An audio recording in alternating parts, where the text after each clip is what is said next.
నమస్తే, welcome to reflection Bharat. నేను మీ అమోఘ్ దేశపతి.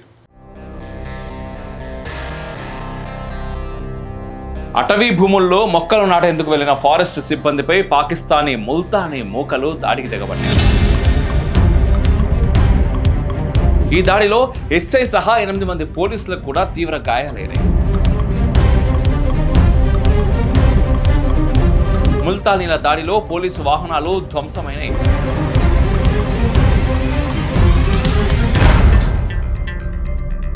ఆదిలాబాద్ జిల్లా ఇచ్చోడ మండలం కేశవపట్నం గ్రామంలో గత కొన్నాళ్లుగా అటవీ సిబ్బంది లోతట్టు అడవుల్లో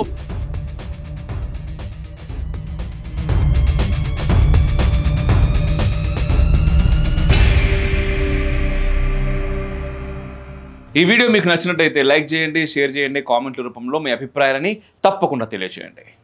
అటవీ భూముల్లో మొక్కలు నాటేందుకు వెళ్లిన ఫారెస్ట్ సిబ్బందిపై పాకిస్తానీ ముల్తానీ మూకలు దాడికి తెగబడ్డాయి. ఈ దాడిలో ఎస్ఐ సహా 8 మంది పోలీసులకు కూడా తీవ్ర గాయాలయ్యాయి. ముల్తానీల దాడిలో పోలీసు వాహనాలు ధ్వంసమైనాయి.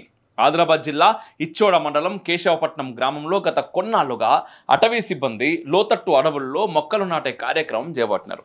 ఏటా వర్షాకాలంలో అటవీ శాఖ అడవులు పెంచే కార్యక్రమంలో భాగంగా మొక్కలు నాటుతూ ఉంటుంది. పోటు భూముల పేరిట అటవీ భూమిని ఆక్రమించుకున్న ముల్తానీలు గడిచిన 2 దశాబ్దాలుగా అటవీ శాఖ సిబ్బంది మీద దాడులు చేస్తూనే ఉన్నారు. పాకిస్తాన్లోని ముల్తాన్ ప్రాంతం నుంచి 200 ఏళ్ల క్రితం ఆదిలాబాద్ జిల్లాలోకి వచ్చిన ముల్తానీలు కలప స్మగ్లర్లుగా, అటవీ భూముల ఆక్రమణదారులుగా స్థిరపడిపోయారు. కరుడుగట్టిన నేర ప్రవృత్తి కలిగిన ముల్తానీలు స్థానికుల మీద, రెవెన్యూ, అటవీ అధికారుల మీద దాడులు చేస్తూనే ఉన్నారు. ఇది దశాబ్దాలుగా ఒక పరిపాటిగా మారింది. ముల్తానీలను దారికి తేవాలని, అటవీ సంపదను రక్షించాలనే ఉద్దేశంతో ప్రభుత్వం, అటవీ శాఖ, రెవెన్యూ శాఖలు ఎన్ని ప్రయత్నాలు చేసినా కూడా అక్కడ ఫలిస్తలేవు. అరుదైన వృక్షజాతిని నరకడం, కలపను స్మగ్లింగ్ చేయడానికి అలవాటు పడిన ముల్తానీలు ప్రభుత్వ చర్యలను ప్రతిఘటిస్తూ దాడులు చేస్తూనే ఉన్నారు. 2001 నుంచి ఈ దాడులు ఇంకా ఎక్కువైనాయి. పొరుగు రాష్ట్రాల్లో కలపకు మంచి డిమాండ్ ఉండటంతో మహారాష్ట్ర మీదుగా బాంబే మార్కెట్కు కలపను తరలించే దళారులు దండకారణ్య ప్రాంతాలలో తిష్టవేయడంతో ముల్తానీల ఆగడాలకు అడ్డు అదుపు లేకుండా పోతున్నది. 1835 నుంచి 40 ప్రాంతంలో దేశమంతా వ్యాపించిన ముల్తానీలు దేశ విభజన సమయంలో ముంబై మీదుగా నాటి నిజాం రాజ్యంలోకి ప్రవేశించినట్టు తెలుస్తున్నది. అంతకుముందే వచ్చారనే పరిశీలన కూడా ఉన్నది. తమ పూర్వీకులు ఔరంగజేబు సైన్యంలో సేనాధిపతులు అంటారు ఈ ముల్తానీలు. మహారాష్ట్రలో ఔరంగజేబ్ తన అధికారాన్ని స్థిరం చేసుకున్న తర్వాత పొరుగున ఉన్న ప్రాంతాలకు ముల్తానీల వలస కొనసాగి ఉంటుందనే అంచనాలు కూడా ఉన్నాయి. తెలంగాణ వ్యాప్తంగా ఉన్న అటవీ ప్రాంతంలో ఆదిలాబాద్ జిల్లాల్లో అడవి విస్తీర్ణం వేగంగా తగ్గిపోతున్నది. ఇందుకు ప్రధాన కారణం పోడు వ్యవసాయం కన్నా కలప స్మగ్లింగ్ అని అటవీ అధికారులు ఏటా ప్రభుత్వానికి నివేదికలు ఇస్తున్నారు. కలప స్మగ్లింగ్లో ప్రధానంగా ముల్తానీల పాత్ర ఉందని కూడా అటవీ శాఖ 2 దశాబ్దాల క్రితమే గుర్తించింది. ఉమ్మడి ఆదిలాబాద్ జిల్లాలో ఆదిలాబాద్, నిర్మలు, కుమ్రంభీం, ఆసిఫాబాద్ జిల్లాలలో అటవీ విస్తీర్ణం 5-6 ఏళ్లుగా చాలా తగ్గుతున్నట్టుగా నివేదికలు వెల్లడిస్తున్నాయి.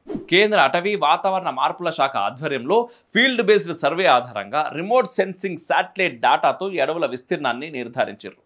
ఈ లెక్కల ప్రకారం నిర్మల్ జిల్లాలో 45.37 చదరపు కిలోమీటర్లు, కుమ్రంభీం ఆసిఫాబాద్ జిల్లాలో 44.61 చదరపు కిలోమీటర్లు, ఆదిలాబాద్ జిల్లాలో 115.50 చదరపు కిలోమీటర్ల విస్తీర్ణం తగ్గిపోయినట్టు ఆ రిపోర్ట్లో స్పష్టమవుతా ఉన్నది.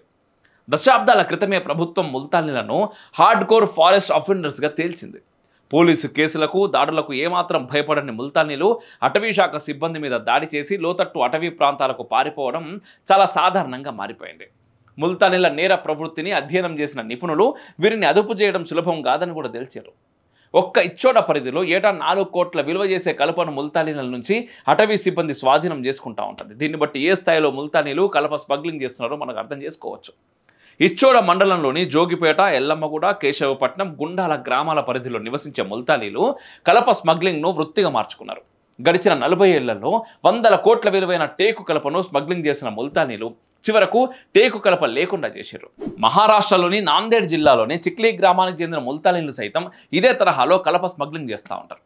సుమారు 700 ముల్తానీ కుటుంబాలు అడవిని ధ్వంసం చేసి అటవీ సిబ్బందిపై దాడులు చేస్తూ డబ్బు సంపాదిస్తున్నారు. వీరి జనాభా 11,000కు పైగానే ఉంటుందని ఒక అంచనా. 1970లో ముల్తానీలు స్మగ్లింగ్లోకి అడుగుపెట్టారు. అప్పటి నుంచి అప్రతీతంగా అడవులను నరికేస్తూనే ఉన్నారు. 1990 తర్వాత నిర్మాణ రంగం శరవేగంగా విస్తరించడంతో ముల్తానీ స్మగ్లింగ్ సామ్రాజ్యం మరింత వేగం పుంజుకున్నది. దేశవ్యాప్తంగా సుమారు 1 లక్ష మంది ముల్తానీలు ఉన్నట్టు అంచనా. దేశ విభజనకు చాలా ముందే మన దేశంలో స్థిరపడటంతో వీరంతా భారత పౌరులయ్యారు. అయితే వీరి నేర ప్రవృత్తి కారణంగా పోలీసులు, అటవీ సిబ్బంది సాయుధ బలగాల మీద దాడులు చేస్తా ఉన్నారు. నిజాం రాజ్యంలో హైకోర్టు జడ్జిగా పనిచేసిన సయ్యద్ సిరాజుల్ హసన్ 1920లో రాసిన the castes and tribes of the Nizam's dominions పుస్తకం ప్రకారం నిజాం రాజు ముల్తానీలను ఇచ్చోడ ప్రాంతంలో ఆశ్రయం కల్పించినట్టు రాసిండు. మహారాష్ట్రలో సైతం ముల్తానీలు ఉన్నట్టు ఈ పుస్తకం పేర్కొన్నది. వీరి నేర ప్రవృత్తిని కూడా ఈ పుస్తకం ప్రస్తావించింది. ప్రస్తుతం పాకిస్తాన్లోని పంజాబ్ రీజియన్లో ఉన్న ముల్తాన్ నుంచి వీరు వలస వచ్చినట్టు ఆధారాలు కూడా ఉన్నాయి. కర్ణాటక ప్రాంతంలోని బీదర్లోనూ 500 ముల్తానీల కుటుంబాలున్నాయని ఆ రాష్ట్ర ప్రభుత్వం లెక్కలు చెప్తున్నది. బహమనీ రాచరికపు రోజుల్లో హజ్రత్ ముల్తానీ బాబా అనే సూఫీ సాధువు ఆదిలాబాద్ జిల్లాలో సంచరించినట్టు ఒక కథనం ప్రచారంలో ఉన్నది. స్థానిక ఆదివాసులను సైతం ముల్తానీలు మోసగించిన సందర్భాలు చాలా ఉన్నాయి.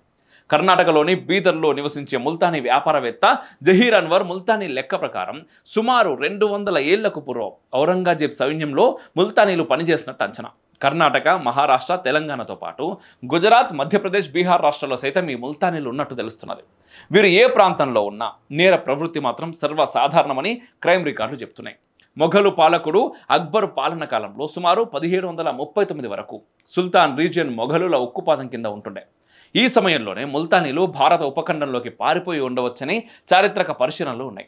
తొలి స్వాతంత్ర పోరాట సమయంలో 4వ ఔసఫ్ జాహీ పాలన కాలంలో ముల్తానీలు మహారాష్ట్రకు ఆనుకొని ఉన్న ఆదిలాబాద్ జిల్లాలోకి ప్రవేశించినట్టు తెలుస్తుంది. అంతేకాదు యూనియన్ సైన్యాలు ఆపరేషన్ పోలో కోసం తెలంగాణ ప్రాంతంలోకి అడుగుపెట్టిన సమయంలో నిజాం రాజు తొత్తు కాసిం రిజ్వీ రజాకార్లను ఉసిగొల్పిండు.